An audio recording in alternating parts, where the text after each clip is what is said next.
knew vibe coding can become a way to get a pet that you could never get otherwise? Welcome to GadInsider, your hub for the latest tech news. Coding with AI agents just got a whole lot more adorable. OpenAI has introduced AI-generated pets to the Codex app, its agentic tool that helps with coding. These animated companions are totally optional and will not participate in any coding tasks themselves, but serve as a floating overlay that can tell you what Codex is working on, notify you when Codex completes a task, or whether it needs your input on something. It's just like having a digital pal who understands what you want. The new feature lets developers see Codex's active thread without having to switch away from your current open app. Users can type /pet into the Codex app to summon or dismiss the companion. There are 8 built-in pets to choose from, but if none of them matches your vibe, you can absolutely generate your own with the help of AI with the /hatch command. Now you can carry a cute goblin companion along your coding work. Early adopters have already uploaded a bunch of options, and there are even some versions of Microsoft Clippy. The pets are already available on both Windows and macOS versions of Codex. The best part?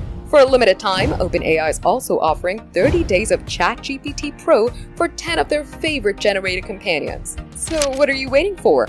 Vibe coding just got a whole lot more adorable. For more updates, subscribe to GadInsider, like and share the video, and don't forget to press the bell icon so you never miss any update.